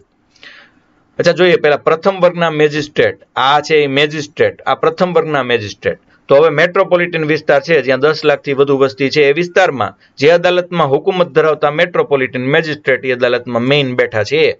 અન્ય કોઈ વિસ્તાર હોય તો એમાં જ્યુડિશિયલ મેજિસ્ટ્રેટ એ આ મેટ્રોપોલિટન મેજિસ્ટ્રેટ જેટલો જ દરજ્જો કહેવાય, બે પ્રથમ વર્ગના જ કહેવાય. આ ઉપરાંત ચીફ જ્યુડિશિયલ મેજિસ્ટ્રેટના ઉલ્લેખનો અર્થ મેટ્રોપોલિટન વિસ્તારના સંબંધમાં તે વિસ્તારમાં હુકુમતનો ઉપયોગ કરતા ચીફ મેટ્રોપોલિટન મેજિસ્ટ્રેટના ઉલ્લેખ તરીકે કરવો. જે જ્યુડિશિયલ મેજિસ્ટ્રેટ છે એ ચીફ મેટ્રોપોલિટન મેજિસ્ટ્રેટ જ ગણાય અને એનો પ્રથમ વર્ગના મેજિસ્ટ્રેટમાં સમાવેશ થાય. આ અધિનિયમમાં જણાવ્યા મુજબ સંદર્ભથી અન્ય રીતે આવશ્યક ન હોય તો જ્યુડિશિયલ મેજિસ્ટ્રેટની અદાલતના કોઈ ઉલ્લેખનો અર્થ મેટ્રોપોલિટન વિસ્તારના સંબંધમાં તે વિસ્તારના મેટ્રોપોલિટન મેજિસ્ટ્રેટની કોર્ટના ઉલ્લેખ તરીકે કરવાનો થાય છે. આ વસ્તુ સમજવા માટે તમારે એકવાર તમામ કોર્ટનું માળખું જે મેં એકવાર સમજાવ્યું છે અને એ હું હવે પછીના લેક્ચરમાં તમને એકવાર સમજાવી દઈશ એટલે તમારે આમાં આગળ જતા તકલીફ ન થાય. એ હું તમને સમજાવી દઈશ ફાઇનલ. કલમ નંબર 3 એમાં ઉલ્લેખો અંગેનું આપણે અર્થઘટન કરી રહ્યા છીએ. જુઓ અહીંયા સંદર્ભથી જુદો અર્થ ન થતો હોય તો ફર્સ્ટ ક્લાસ મેજિસ્ટ્રેટ એટલે judicial first class magistrate, second class અથવા થર્ડ ક્લાસ મેજિસ્ટ્રેટ એ નીચે પ્રમાણે ગણાશે: presidency magistrate, chief presidency magistrate, metropolitan magistrate અથવા ચીફ મેટ્રોપોલિટન મેજિસ્ટ્રેટ. મેટ્રોપોલિટન વિસ્તારમાં સમાવેશ થયેલા ફર્સ્ટ ક્લાસ, સેકન્ડ ક્લાસ મેજિસ્ટ્રેટના ઉલ્લેખને આવા વિસ્તારમાં સત્તા ભોગવનાર મેટ્રોપોલિટન મેજિસ્ટ્રેટના ઉલ્લેખ પ્રમાણે ધરાવાશે. અહીંયા ક્યાંક ક્યાંક અલગ અલગ પ્રકારના છે એ પાવર્સ પણ આપ્યા છે. જ્યારે આ કાયદા સિવાયના અન્ય કોઈ કાયદા મુજબ મેજિસ્ટ્રેટે જે કરવાના કાર્યો એવી બાબતોને સંબંધે કરવાના હોય જેમાં પુરાવાનું મૂલ્યાંકન, પુરાવાની છણાવટ, એ અંગેનો નિર્ણય, જેના કારણે કોઈ વ્યક્તિને શિક્ષા કે દંડ અથવા પોલીસ તપાસ કે એની અસર કોઈ વ્યક્તિને અન્ય અદાલતમાં સુનાવણી માટે મોકલવાની હોય તો એ એક્ઝિક્યુટિવ મેજિસ્ટ્રેટ કરશે. પુરાવાનું મૂલ્યાંકન, છણાવટ, પુરાવા અંગે નિર્ણય, કોઈ વ્યક્તિને શિક્ષા કે દંડ થાય એમ હોય તો એ બધું એક્ઝિક્યુટિવ મેજિસ્ટ્રેટે કરવાનું રહેશે. હવે આમ જોઈએ તો હું તમને અત્યારે એ થોડુંક તો તમને હું કહી જ દઉં કે કોની નીચે એ કયા પહેલા છે એ હોય છે. જે હવે જોઈ લઈ પેલા બી, જે કાર્ય પરવાનો આપવો, રદ કરવો કે મોકૂફ કરવો અથવા ફોજદારી કાર્યવાહી માટે મંજૂરી આપે એ પણ એક્ઝિક્યુટિવ મેજિસ્ટ્રેટ છે એ કહેવાય. હવે કલમ નંબર 6 માં આખું માળખું આપ્યું છે. કલમ નંબર 6 આપણે આવીએ ત્યાં સુધી જો રાહ જોઈએ તો આપણે વધારે સારું થાય. All offences under the IPC shall be investigated, inquired into, tried and otherwise dealt with in accordance with the provisions hereinafter contained. એટલે કલમ 4 માં શું કહે છે કે ભારતીય દંડ સંહિતા 1860 અને અન્ય કાયદાઓ હેઠળ ગુનાઓ વિશે ઇન્સાફી કાર્યવાહી કઈ રીતે થાય એની ચર્ચા આપણે બહુ ટૂંકમાં છે એ કરીએ. ભારતીય દંડ સંહિતા 1860માં જે હતી, આ તો 73-74 માં આવી, એની હેઠળ દરેક ગુના અંગેની પોલીસ તપાસ, ઇન્સાફી કાર્યવાહી કે અન્ય કાર્યવાહી આ કાયદા હેઠળ હવે પછી કરેલી જોગવાઈ અનુસાર કરવામાં આવશે. 1860માં જે લખ્યું એ હવે પછી આ રીતે કરવામાં આવશે. અન્ય કોઈ કાયદા મુજબના તમામ ગુનાઓની પોલીસ તપાસ, ઇન્સાફી કાર્યવાહી, અન્ય કાર્યવાહી પદ્ધતિ કે જે તે સ્થળ અંગેનું નિયંત્રણ કરતા તત્કાલીન સમય માટે અમલમાં રહેલા કોઈ કાયદાને આધીન છે. આ સમજીએ. જો પહેલું કહ્યું છે કે ભારતીય દંડ સંહિતા 1860 હેઠળ જે ગુના હતા એ બધાનું હવે ઇન્સાફી કાર્યવાહી આ હવે પછી જોગવાઈ કરીએ છીએ એ પ્રમાણે થશે. પણ કોઈ અલગ નિયંત્રણ વાળા વિસ્તાર છે તો એ જે તે સમયે કાયદો છે એને આધીન રહીને થાય. દાખલા તરીકે નાગાલેન્ડમાં અમુક પ્રકારના કાયદા છે તો ત્યાં આ સીઆરપીસી ને એ કાયદાને આધીન થવું પડે એમ કહેવા માંગે છે. કલમ નંબર 5 અપવાદ. આ અધિનિયમમાં જણાવેલ કોઈ જોગવાઈથી વિરુદ્ધની સ્પષ્ટ જોગવાઈ ન હોય, તત્કાલીન અમલમાં હોય તેવા કોઈ ખાસ કે સ્થાનિક કાયદાને અથવા તે સમયે અમલમાં હોય તેવા બીજા કોઈ કાયદાથી મળેલ ખાસ સત્તા અથવા નક્કી કરેલ કોઈ કાર્યરીતિના ખાસ સ્વરૂપને અસર કરશે નહીં. દાખલા તરીકે થોડુંક જોઈએ તો તત્કાલીન અમલમાં જે નાગાલેન્ડના કાયદાઓ હતા કે બીજા આદિવાસી વિસ્તારના કાયદાઓ હતા એને આ લાગુ પડતો નથી, એટલે એ અપવાદ છે. બીજું, કોઈને કાયદાથી ખાસ સત્તા મળેલી હોય તો એને આ અધિનિયમ અસર કરે નહીં. દાખલા તરીકે તમે આ અધિનિયમ અંતર્ગત છે એ આર્મી ઓફિસરની ધરપકડ, એનો એરેસ્ટ વોરંટ તૈયાર કરી શકતા નથી. તો એ એના અપવાદ થયા. હવે પ્રકરણ 2, ફોજદારી અદાલતોની રચના અંગે. હમણાં મેજિસ્ટ્રેટ ને મેટ્રોપોલિટન મેજિસ્ટ્રેટ માણસ ગાંડો થઈ જાય સાહેબ, તો એ એકદમ શાંતિથી સરળતાથી સમજાઈ જાય એવું કરો. તો કલમ નંબર 6 થી 25 છે, બસ તમારે આ જ નકરું હવે સમજવાનું છે અને એકદમ સરળતાથી. હવે જોઈ આમાં લખ્યું છે અદાલતના વર્ગો. હવે આપણે એ સમજીએ. Constitution of criminal courts and offices. ફોજદારી અદાલતનો વર્ગ સમજીએ એ પહેલા સમજી લો કે અનુચ્છેદ 124 પ્રમાણે આપણા દેશમાં સુપ્રીમ કોર્ટ કામ કરે છે. અનુચ્છેદ 214 અનુસાર સુપ્રીમ કોર્ટ દિલ્હીમાં હોય જે આખા ભારતને લાગુ પડે, કેન્દ્ર શાસિત પ્રદેશો સહિત. હવે કલમ નંબર 214 અનુસાર દરેક રાજ્યને હાઈકોર્ટ છે એ રાજ્યમાં જ હોય એવું જરૂરી નથી, પણ દરેક રાજ્યને એક હાઈકોર્ટ તો છે જ. એક એટલે એક રાજ્ય દીઠ એક એમ નહીં, ગમે એમ કરીને એક. દાખલા તરીકે 3 દીકરા હોય તો માં ત્રણેયને એક તો હોય જ તે, પણ એ ત્રણેય એને એક એમ થઈને 3 એમ નહીં, પણ ત્રણેયને એક હોય એટલે એક માં હોય એ ત્રણેયની માં હોય. એવી જ રીતે હાઈકોર્ટમાં પણ એવું છે કે 2 રાજ્યોની હોય પણ એ ગણાય એની એક. એટલે એવી રીતે 214 અનુસાર દરેક રાજ્ય અને કેન્દ્ર શાસિત પ્રદેશને હાઈકોર્ટ મળશે. હવે હાઈકોર્ટની નીચે છે એ જોઈએ શહેર બહુ મોટું શહેર હોય 10 લાખ કરતા વધારે વસ્તી વાળું, તો માનો કે અમદાવાદ છે તો એને મેટ્રોપોલિટન વિસ્તાર કોર્ટ છે એ મળે સ્પેશિયલ અમદાવાદ માટે. એ ઉપરાંત અમદાવાદ જિલ્લો છે તો એના કેસનું બધાનું શું, તો એના માટે તે પ્રાદેશિક વિભાગની કોર્ટ છે એ હોય. હવે મેટ્રોપોલિટન વિસ્તાર નીચે એક મેટ્રોપોલિટન કોર્ટ અલગ પ્રકારે છે એ હોય. પ્રાદેશિક વિભાગ કોર્ટની નીચે સેશન્સ કોર્ટ હોય, જ્યુડિશિયલ કોર્ટ હોય, ફર્સ્ટ ક્લાસ જ્યુડિશિયલ કોર્ટ હોય અને એની નીચે સેકન્ડ ક્લાસ જ્યુડિશિયલ કોર્ટ હોય. ફરીવાર સમજી લ્યો. સૌથી પહેલા સુપ્રીમ કોર્ટ, એની નીચે હાઈકોર્ટ. હાઈકોર્ટ નીચે બે પ્રકાર પેરેલલ છે. જો મોટું શહેર હોય તો મેટ્રોપોલિટન વિસ્તાર કોર્ટ અને નાના શહેરો હોય તો એ પ્રાદેશિક વિભાગ કોર્ટ કહેવાય જિલ્લા કક્ષાએ. ત્યારબાદ એની નીચે મેટ્રોપોલિટન વિસ્તારની નીચે એક સ્પેશિયલ મેટ્રોપોલિટન કોર્ટ હોય અને આ જિલ્લા નીચે સેશન્સ કોર્ટ હોય. સેશન્સ કોર્ટ નીચે જરૂર પડે તો જ્યુડિશિયલ કોર્ટ હોય, એની નીચે જરૂર પડે તો ફર્સ્ટ ક્લાસ જ્યુડિશિયલ કોર્ટ હોય અને એની નીચે જરૂર પડે તો સેકન્ડ ક્લાસ જ્યુડિશિયલ કોર્ટ હોય. અહીંયા જુઓ, દરેક રાજ્યમાં ઉચ્ચ અદાલતો તથા આ કાયદા સિવાય અન્ય કોઈ કાનૂન હેઠળ રચવામાં આવેલી અદાલતો ઉપરાંત નીચે મુજબની ફોજદારી અદાલત દરેક રાજ્યમાં હોય. એટલે કે સેશન્સ અદાલતો હોય, ફર્સ્ટ ક્લાસ જ્યુડિશિયલ મેજિસ્ટ્રેટ અદાલતો હોય અને મેટ્રોપોલિટન વિસ્તાર હોય તો મેટ્રોપોલિટન મેજિસ્ટ્રેટ હોય, સેકન્ડ ક્લાસ જ્યુડિશિયલ મેજિસ્ટ્રેટની અદાલતો હોય અને સેકન્ડ ક્લાસ નીચે અથવા ખાસ પ્રકારની હોય એને એક્ઝિક્યુટિવ મેજિસ્ટ્રેટની અદાલત છે એ કહેવાય. તો હવે પ્રાદેશિક વિભાગ છે એ જોઈ. પ્રાદેશિક વિભાગ એટલે શું, તો પ્રાદેશિક વિભાગમાં સેશન્સ કોર્ટ હોય. પ્રાદેશિક વિભાગ એટલે ગુજરાત રાજ્ય માની લો તો એમાં સેશન્સ કોર્ટ હોય, જ્યુડિશિયલ કોર્ટ હોય, હાઈકોર્ટ તો હોય જ મેઇન એક, એ સિવાયનું કહું છું. ફર્સ્ટ ક્લાસ જ્યુડિશિયલ કોર્ટ હોય, સેકન્ડ ક્લાસ જ્યુડિશિયલ કોર્ટ હોય અને સ્પેશિયલ એક્ઝિક્યુટિવ કોર્ટ હોય.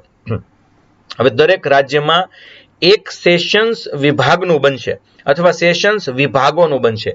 રાજ્યને છે કેટલાક વિભાગમાં તમે વેચી દીધો, નાનો વિસ્તાર હોય તો 2 સેશન્સ ભેગા કરીને એક સેશન્સ કોર્ટ આપી, નાનો જિલ્લો હોય તો 2 જિલ્લા ભેગા કરીને, મોટો જિલ્લો હોય તો એક જિલ્લાના 2 ભાગ થઈ જાય. એટલે એ રીતે સેશન્સ એ વિભાગ બનશે. ત્યાં આ કાયદાના હેતુ માટે પ્રત્યેક સેશન્સ વિભાગ એક જિલ્લો હોઈ શકે અથવા જિલ્લાઓ હોઈ શકે. જો જિલ્લો એટલે જ સેશન્સ એવું કાયદાની રૂએ માની લેવાને કોઈ કારણ નથી.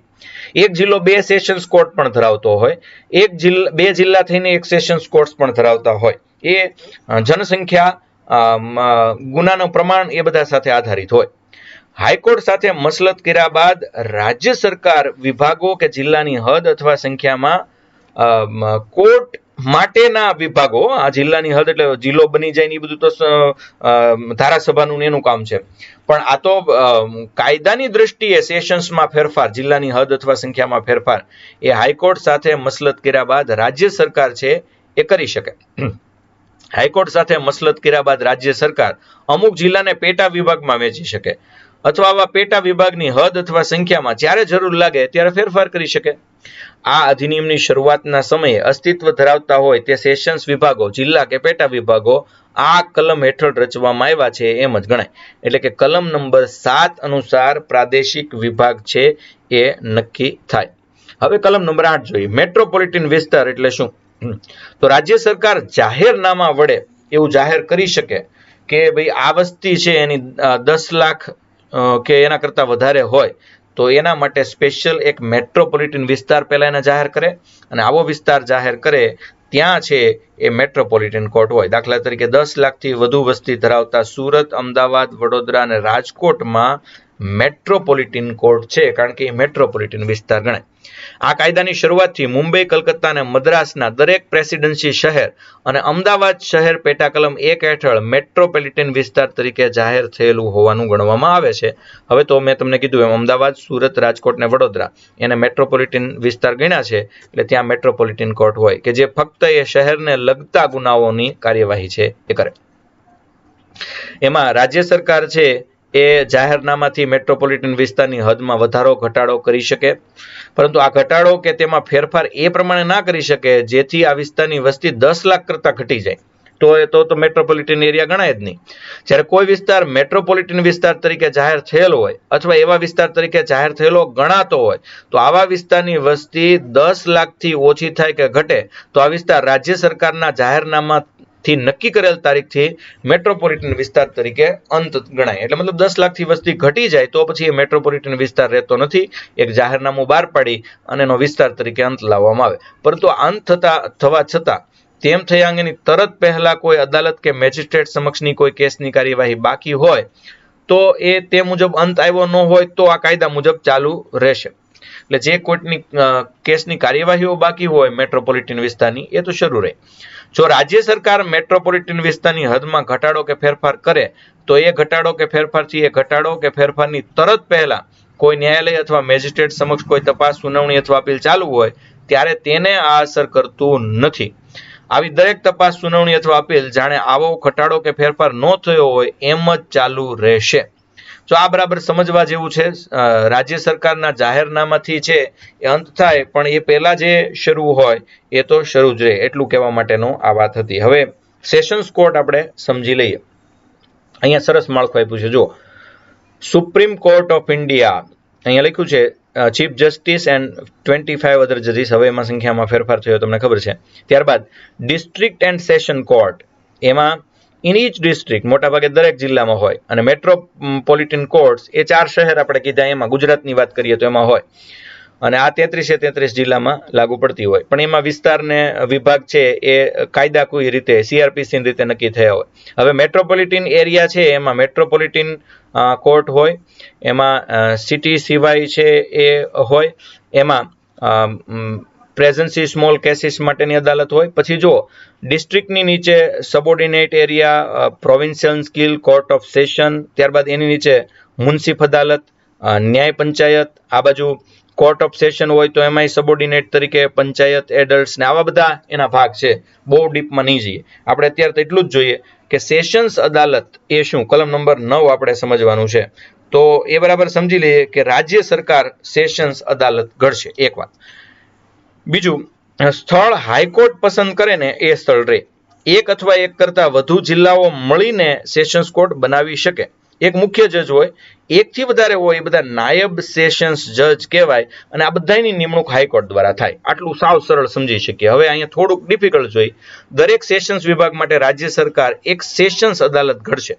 પ્રત્યેક સેશન્સ અદાલતના અધ્યક્ષ સ્થાને હાઈકોર્ટે નિમેલા સેશન્સ જજ રહેશે. સેશન્સ અદાલત હુકુમતના અમલ માટે ઉચ્ચ અદાલત એટલે હાઈકોર્ટ, એડિશનલ સેશન્સ જજ અને મદદનીશ સેશન્સ જજ પણ નિમી શકે, જેને આપણે નાયબ સેશન્સ જજ કીધા એ બધા. એટલે એડિશનલ ને મદદનીશ ને નાયબ એ બધું સરખું જ કહેવાય.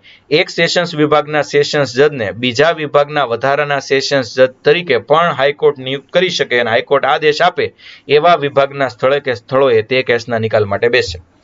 એક કરતા વધુ સેશન્સના વિભાગ માટે એક સેશન્સ જજને કાર્યવાહી સોંપી અને 2 કે 3 વિસ્તારના પણ, એ જોકે અત્યારે તો બહુ ઘટ છે એટલે આવું થાય નહીં, પણ માની લઈએ કે આવું કરી શકાય, અને જે સ્થળે હાઈકોર્ટ નક્કી કરે ત્યાં તેમને બેસવાનું રહે, અને એમ નિમણૂક પણ હાઈકોર્ટ આપે.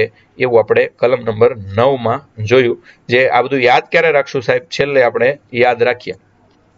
કલમ નંબર 9 સેશન્સ અદાલતનું હજી થોડુંક અટપટું છે એ જોઈ લઈએ. જ્યારે માનો કે સેશન્સ અદાલતના જજનું પદ ખાલી છે તો ત્યારે તે સેશન્સ અદાલત સમક્ષ હોય અથવા કરી શકાય, અથવા તાકીદની કોઈ અરજી સેશન્સ કોર્ટમાં બાકી પડેલ હોય, અથવા ત્યારબાદ જે કંઈ તાકીદની અરજી સેશન્સ અદાલતને કરવામાં આવેલ હોય તેનો નિકાલ વધારાના કે મદદનીશ સેશન્સ જજ કરે તેવી વ્યવસ્થા હાઈકોર્ટ સ્પેશિયલ કરી શકે. અને જો તે વિભાગમાં વધારાના કે મદદનીશ સેશન્સ જજ ન હોય તો ચીફ જ્યુડિશિયલ મેજિસ્ટ્રેટ કરે તેવી હાઈકોર્ટ વ્યવસ્થા કરશે. સમજી લઈએ, સેશન્સ જજનું પદ ખાલી છે અને કોઈ તાકીદનો કેસ આવે છે તો એનો નિકાલ કરવા માટે મદદનીશ સેશન્સ જજ ને હાઈકોર્ટ નિમી શકે કે ભાઈ આનો ઉકેલ લાવી દો.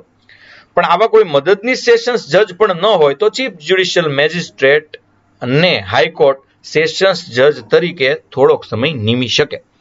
સેશન્સ કોર્ટ પોતાની બેઠક સામાન્ય રીતે હાઈકોર્ટ જે જાહેરનામાથી જણાવે એવા સ્થળે ગોઠવે.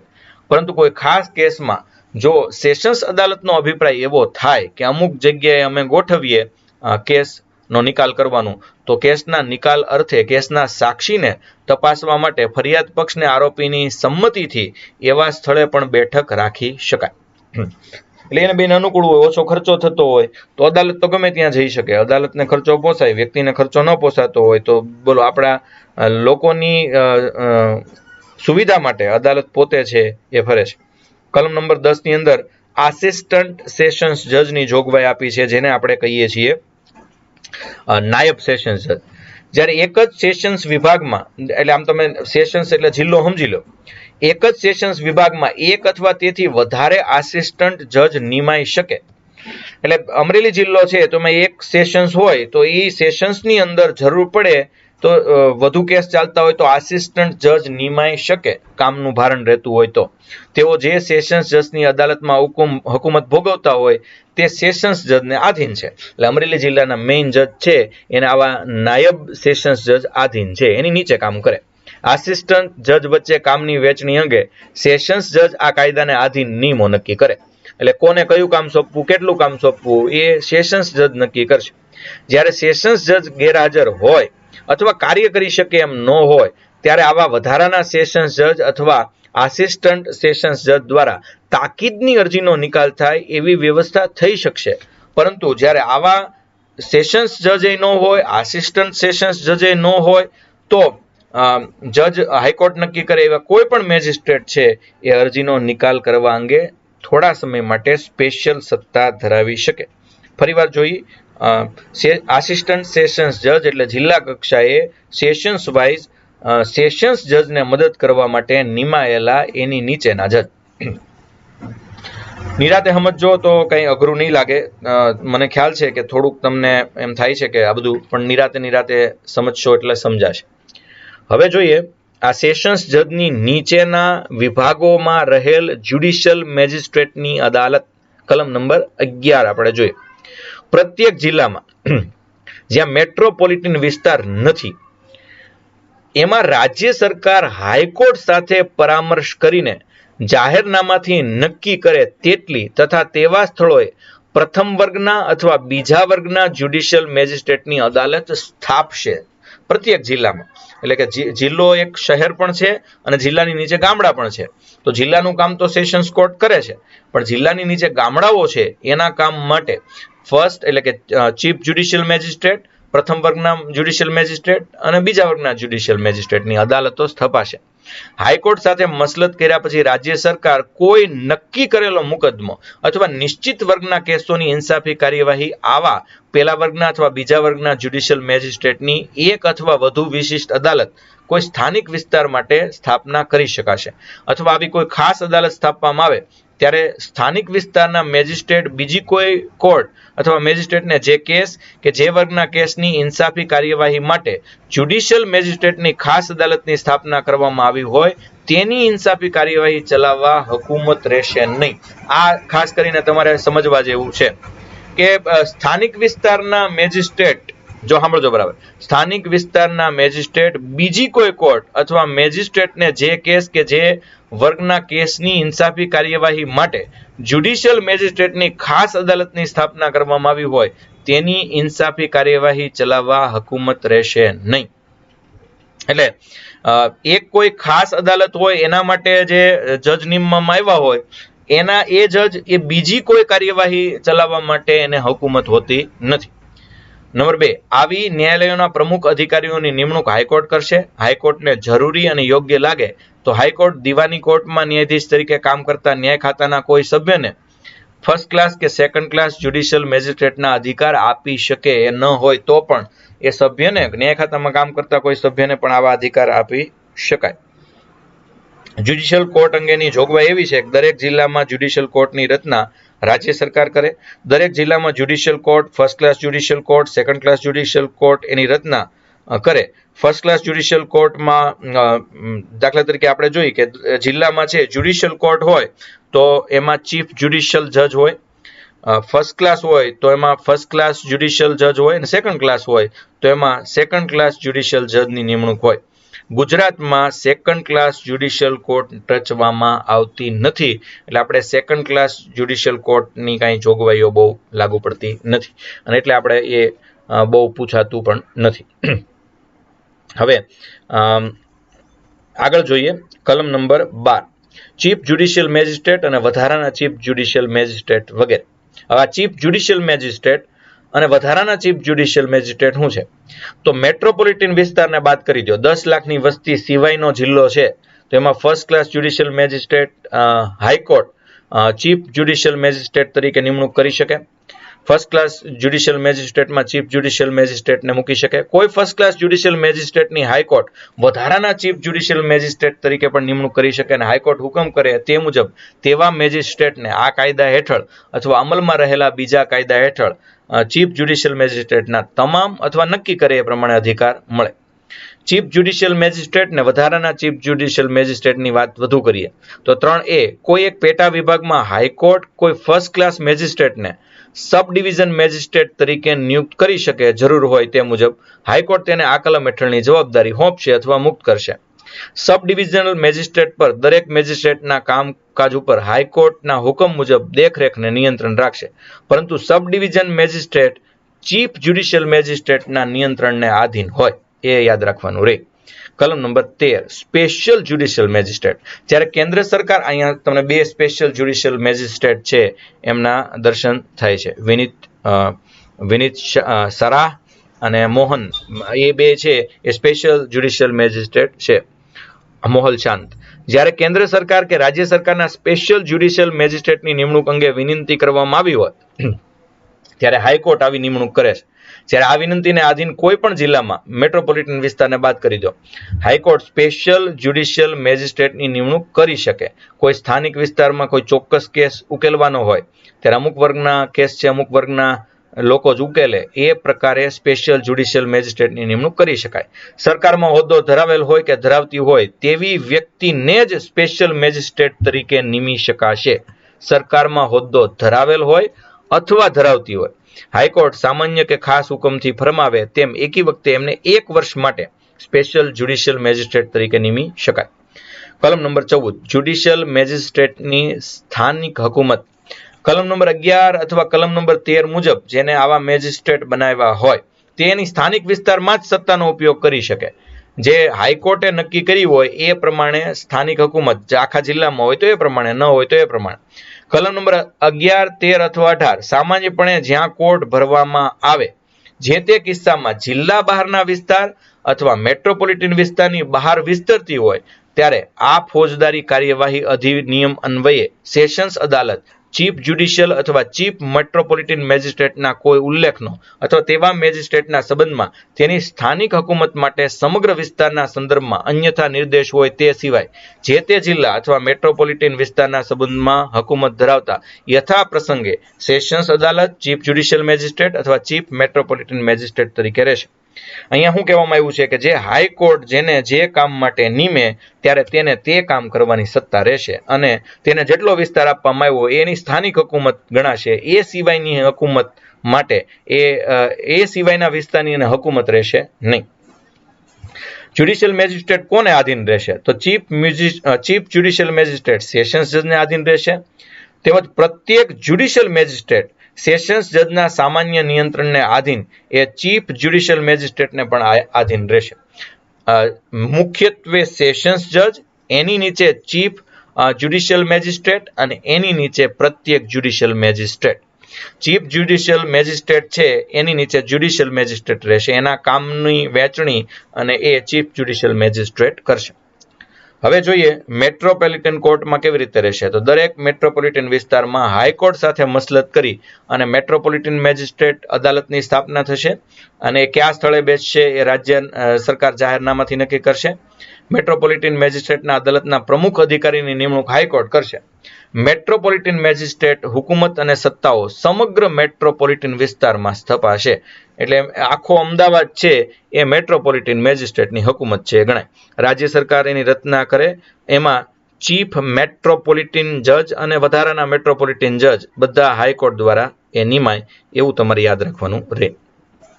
અહીંયા જો ચીફ મેટ્રોપોલિટન મેજિસ્ટ્રેટ એટલે અમદાવાદની મેટ્રોપોલિટન અદાલતના મુખ્ય જજ અને એની નીચે બધા હોય એને ચીફ મેટ્રોપોલિટન મેજિસ્ટ્રેટ કહેવાય. તો કોણ નિમણૂક કરે? તો મેટ્રોપોલિટન વિસ્તાર માટે કોઈ મેટ્રોપોલિટન મેજિસ્ટ્રેટને મેટ્રોપોલિટન વિસ્તારના ચીફ મેટ્રોપોલિટન મેજિસ્ટ્રેટ તરીકે હાઈકોર્ટ નિમે. હાઈકોર્ટ કોઈ એકની નિમણૂક કરે, પછી જરૂર પડે તો એડિશનલ મેટ્રોપોલિટન મેજિસ્ટ્રેટ તરીકે નિમણૂક આપી શકે.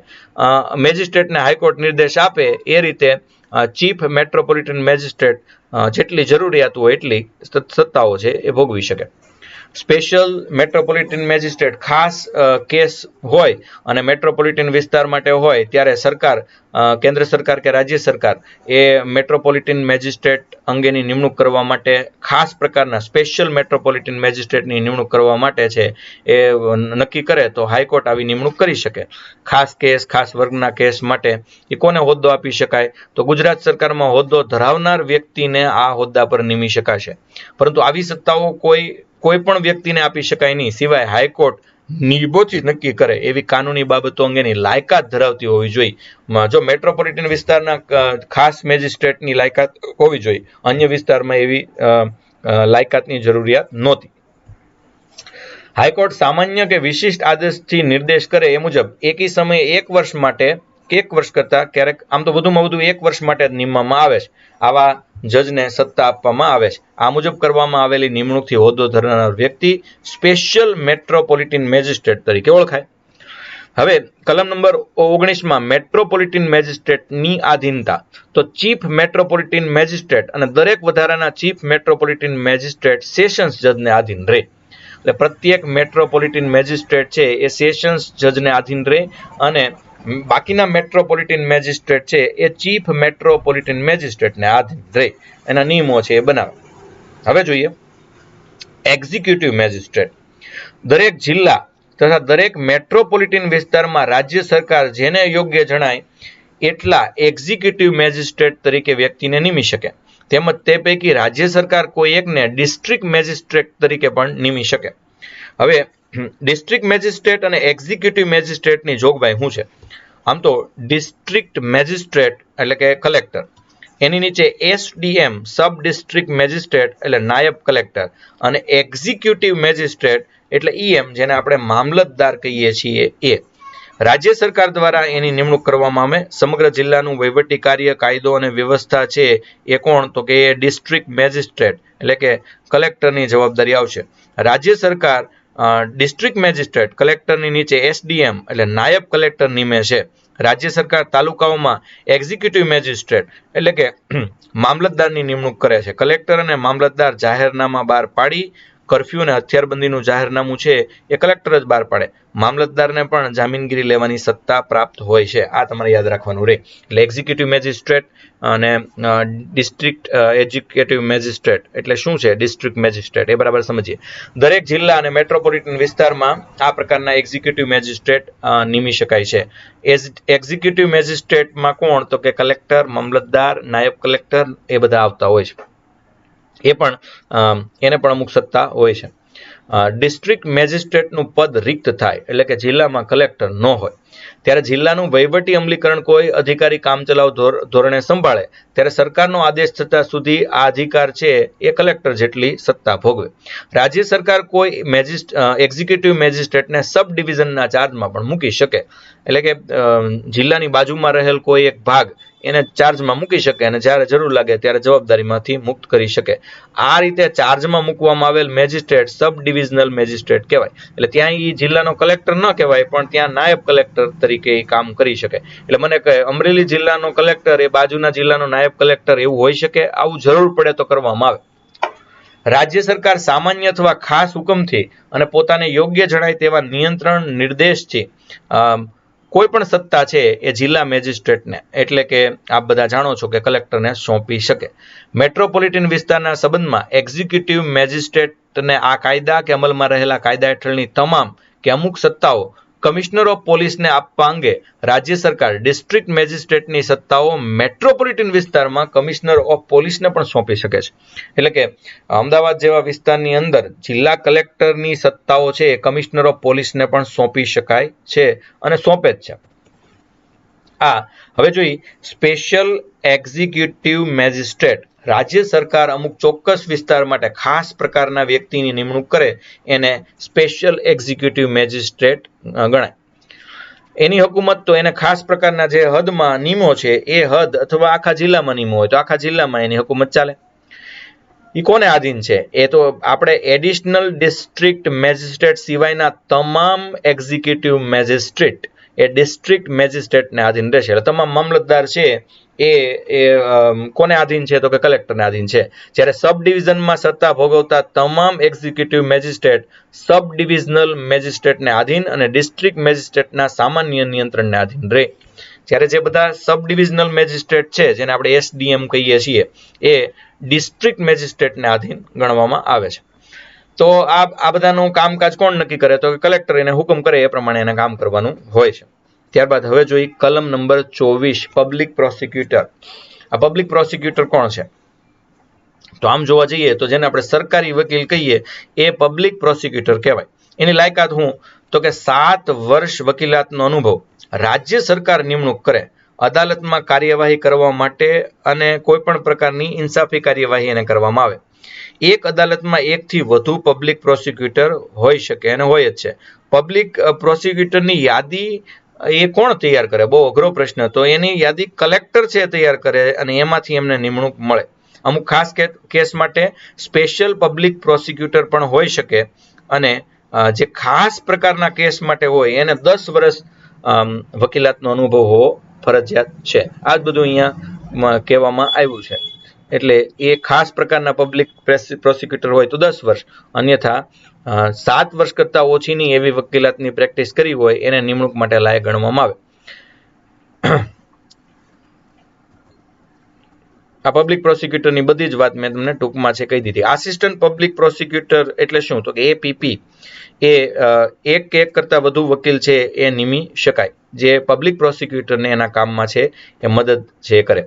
આસિસ્ટન્ટ પબ્લિક પ્રોસિક્યુટર એ ગુનામાં જે પોલીસ અધિકારીએ તપાસ કરેલ હોય અથવા જે વ્યક્તિ ઇન્સ્પેક્ટરના દરજ્જાથી ઉતરતી કક્ષાની હોય તેને આસિસ્ટન્ટ પબ્લિક પ્રોસિક્યુટર ન બનાવી શકાય.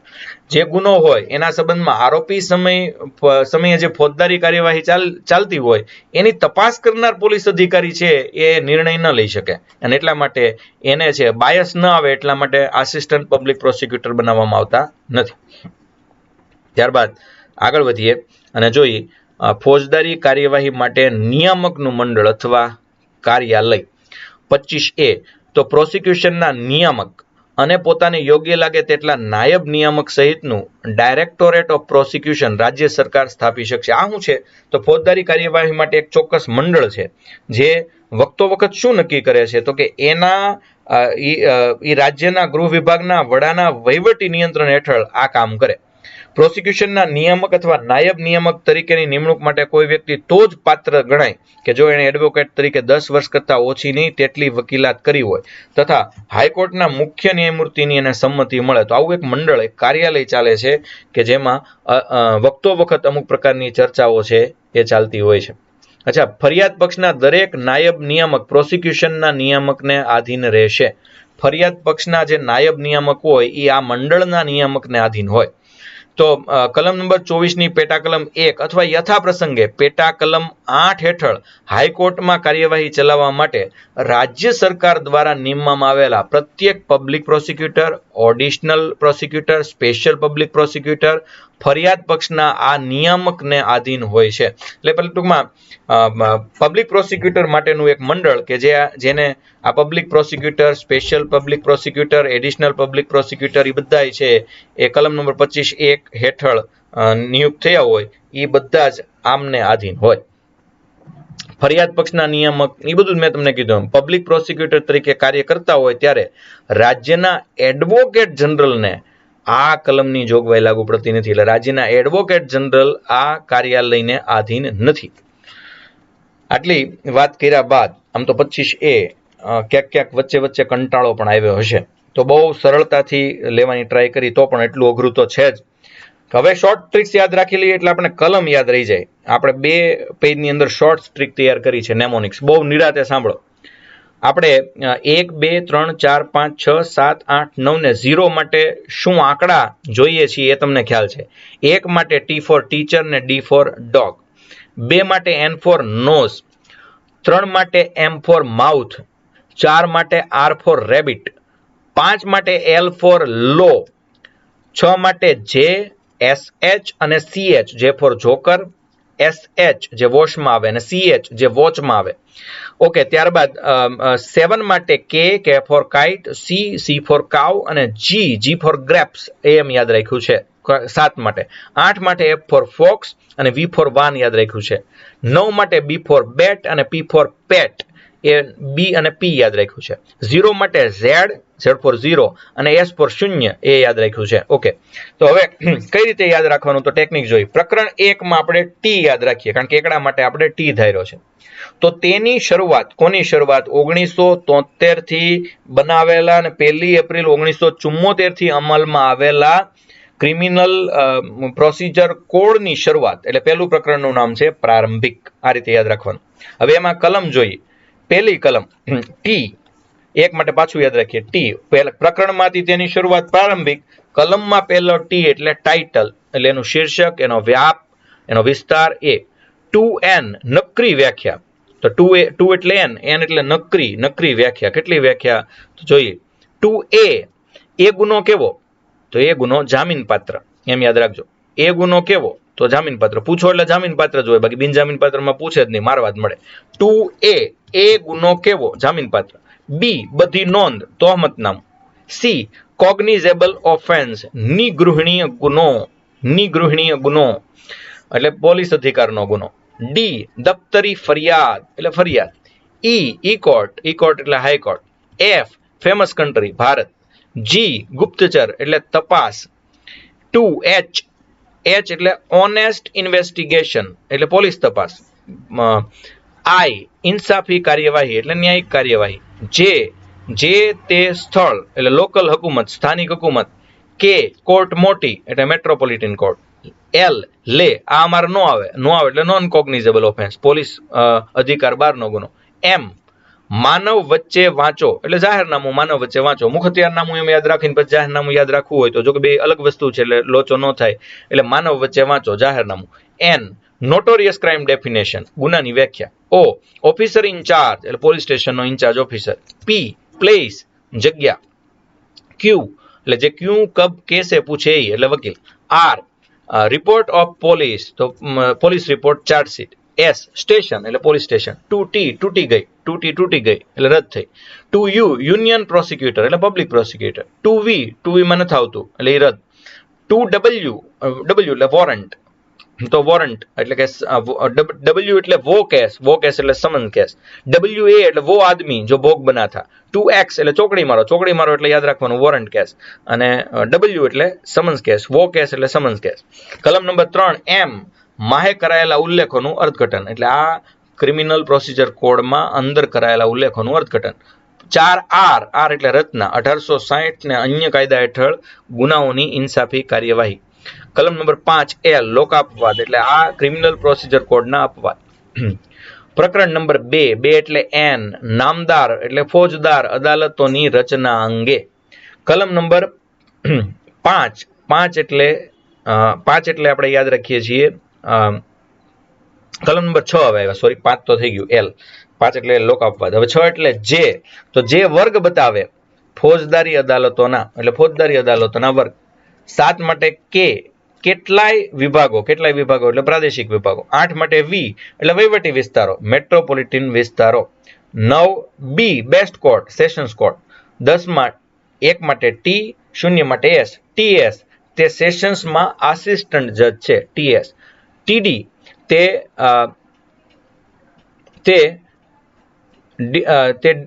ડિશિયલ એટલે જ્યુડિશિયલ મેજિસ્ટ્રેટની અદાલત. આપણે તે ડિશિયલ એટલે જ્યુડિશિયલ મેજિસ્ટ્રેટની અદાલત એમ યાદ રાખશું. એમાં એક માટે T અને બીજા એક માટે D પસંદ કર્યો છે. ત્યાર પછી 12 માટે TN તો તે નામદાર ચીફ અને વધારાના ચીફ જ્યુડિશિયલ મેજિસ્ટ્રેટ. પછી 13 માં TM તે મોટા એટલે સ્પેશિયલ ચીફ જ્યુડિશિયલ મેજિસ્ટ્રેટ, તે મેજિસ્ટ્રેટ છે ખાસ. ત્યાર પછી અથવા એમ યાદ રાખો ને TM તો તે મેજિસ્ટ્રેટ છે ખાસ મેજિસ્ટ્રેટ એટલે ચીફ જ્યુડિશિયલ મેજિસ્ટ્રેટ. ત્યાર પછી 14 એટલે TR તે રખેવાળી કરશે તેના વિસ્તારની એટલે જ્યુડિશિયલ મેજિસ્ટ્રેટની સ્થાનિક હકુમત. પછી 15 એટલે TL તે લપાઈ જશે એટલે જ્યુડિશિયલ મેજિસ્ટ્રેટ છે એ કોને આધીન રહેશે, કોણ આવશે તો એ ડરશે તો એ લપાઈ જશે. 16 એટલે ટીજે તે જજ મેટ્રોપોલિટન મેજિસ્ટ્રેટની અદાલતના જજ ટીજે. ત્યાર પછી 17 એટલે 17 ટીસી તે ચીફ મેટ્રોપોલિટન મેજિસ્ટ્રેટ તથા additional chief metropolitan magistrate. 18 TV તે વિશેષ જજ એટલે સ્પેશિયલ મેટ્રોપોલિટન મેજિસ્ટ્રેટ. 19 ટીબી તે બંધાયેલા છે. મેટ્રોપોલિટન મેજિસ્ટ્રેટ કોને આધીન છે?